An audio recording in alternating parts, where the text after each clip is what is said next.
कर्नाटक में मतदाता सूची के स्पेशल इंटेंसिव रिवीजन यानी एसआईआर को लेकर सियासी घमासान तेज हो गया है।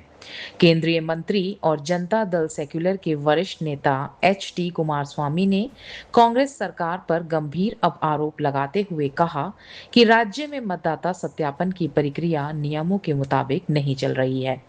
कुमारस्वामी ने दावा किया कि रामनगर जिले के कुछ इलाकों में बूथ लेवल ऑफिसर यानी बीएलओ घर घर जाकर सत्यापन करने के बजाय बड़ी संख्या में लोगों को कम्युनिटी हॉल में बुलाकर एक साथ पूरी प्रक्रिया कर रहे हैं।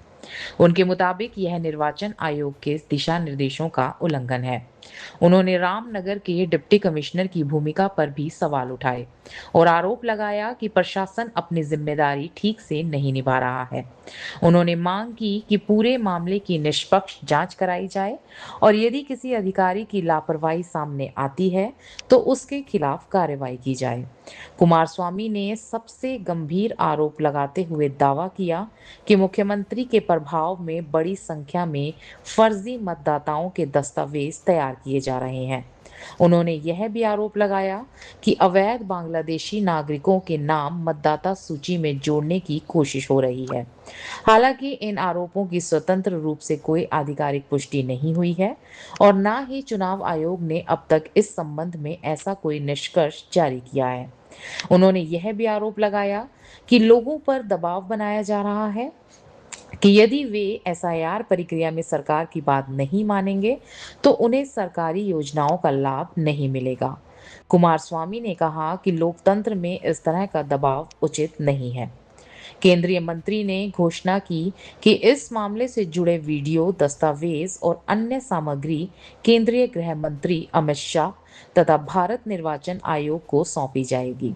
उन्होंने चुनाव आयोग से रामनगर में चल रही एसआईआर प्रक्रिया की निष्पक्ष जांच कराने और आवश्यक कार्रवाई की मांग की। उधर मुख्यमंत्री डी.के. शिव कुमार ने इन आरोपों पर प्रतिक्रिया देते हुए कहा कि यदि कहीं भी कम्युनिटी हॉल में लोगों को इकट्ठा कर मतदाता सत्यापन कराया जा रहा है तो यह पूरी तरह नियमों के खिलाफ है। उन्होंने अधिकारियों को निर्देश दिए हैं कि बीएलओ घर घर जाकर ही मतदाताओं का सत्यापन करें। मुख्यमंत्री ने यह भी कहा कि यदि उनकी अपनी पार्टी का कोई जनप्रतिनिधि भी नियमों का उल्लंघन करता पाया गया तो उसके खिलाफ भी कार्रवाई की जाएगी। फिलहाल पूरे विवाद पर चुनाव आयोग की अगली कार्रवाई का इंतजार है। अब सभी की नजर इस बात पर है कि आयोग इस मामले में क्या फैसला लेता है और क्या किसी जांच के आदेश दिए जाते हैं। धन्यवाद।